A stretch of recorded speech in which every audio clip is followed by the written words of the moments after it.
கட்சியின் கொள்கை காரணமாகவே பாராளுமன்ற உறுப்பினர் கர்சடி சில்வாவுக்கு கட்சியின் கொழும்பு தலைமைத்துவம் வழங்கப்படவில்லை என்று ஐக்கிய மக்கள் சக்தி பாராளுமன்ற உறுப்பினர் SM மரிக்கார் தெரிவித்துள்ளார்.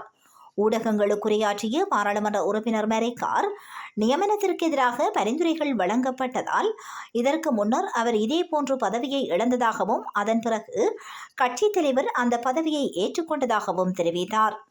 நான் வாக்குகளை பெற்று 2வது இடத்தில் இருந்த போதிலும் பிரச்சினையை ஏற்படுத்தக்கூடும் என்பதால் என்னை நியமிக்க வேண்டாம் என்று பரிந்துரைகள் செய்யப்பட்டன.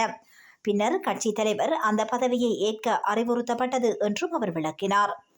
இந்த முறை கர்சடி சில்வாவின் நியமனம் தொடர்பாகவும் இதேபோன்ற ஒரு சம்பவம் நடந்ததாக கூறிய மரிக்கார், கட்சித் தலைவர் தொடர்ந்து அந்த பதவியில் நீடிக்க விரும்புவதாக தெரிகிறது என்றார். அரசியலில் நாம் பொறுமையாக இருக்க வேண்டும். சில சம்பவங்களை தாங்கிக் கொள்ள வேண்டும். நாம் விரும்புவது எப்போதும் கிடைக்காது. நாம் பாராளுமன்ற உறுப்பினர்களாக தேர்ந்தெடுக்கப்பட்டாலும் அவையில் உரையாற்றுவதற்கான வாய்ப்பை பெற போராட வேண்டிய நேரங்கள் உள்ளன.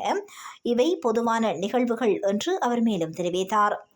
சமீபத்தில் ஐக்கிய மக்கள் சக்திக்குள் ஒரு உள் அதிகார போராட்டமாக கருதப்பட்ட பாராளுமன்ற உறுப்பினர் கர்சடி சில்வாவின் நியமனம் தொடர்பான சர்ச்சை குறித்து ஊடகவியலாளர் ஒருவர் எழுப்பிய கேள்விக்கு பதிலளிக்கும் விதமாக பாராளுமன்ற உறுப்பினர் மரிக்கார் இந்த கருத்துக்களை வெளியிட்டுள்ளார். எதிர்க்கட்சித் தலைவர் சஜித் பிரேமதாசவிற்கு கொழும்பு மாவட்ட தலைமை பொறுப்பு வழங்கப்பட்டதை அடுத்து பாராளுமன்ற உறுப்பினர் கர்சடி சில்வாவுக்கும் சமீபத்தில் தனது அதிருப்தியை வெளிப்படுத்தியிருந்தார் என்பதும் குறிப்பிடத்தக்கதாகும்.